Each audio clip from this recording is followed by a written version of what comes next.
The exposure of the man behind the prolific ISIS-friendly Twitter feed Shami Witness had major ramifications today. Not just among those who track the fortunes of the Islamic State and its allies, but also in the very country where Shami's creator resides. Now, the startling claim, as we said, has been made by Britain's Channel 4 News, who claim to have spoken to the man behind the most influential pro-Islamic State's Twitter account. Now, the account all day long, debate has raged on Asia's subcontinent about the role of this Bangalore company executive in the influence, if not the recruitment, of young jihadis. The region's police chief has promised action.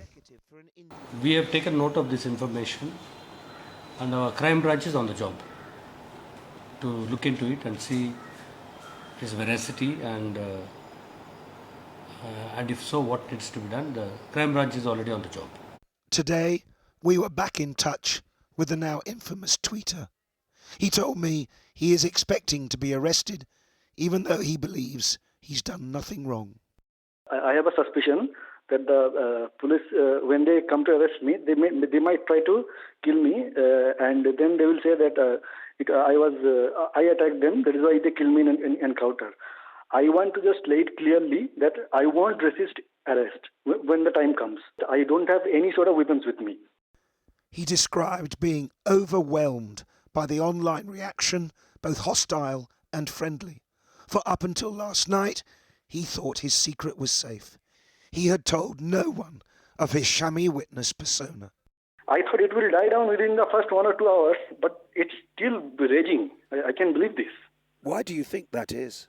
I think for the first time in maybe history, there is a Muslim guy who can actually enunciate in English and get his message across, and which really pisses off our enemies of Muslims. I think Shami Witness is the first person which really irked the people who like to wage the so-called war on terror. Among the 15,000 foreign fighters who've joined the Islamist battlefields, Shami Witness was the most popular Twitter feed. 2/3 were followers.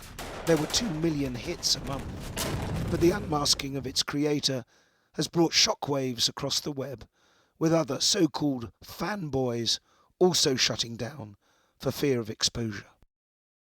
Shami Witness was the single most important English-language disseminator of Islamic State propaganda.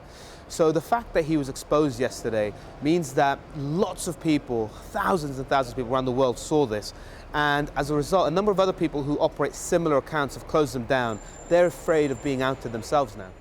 His absence is going to affect the broad picture of things, but only very briefly. There will be many, many other accounts that will pop up in his stead. And while they may only have 15,000 followers instead of 18,000, they're just as significant.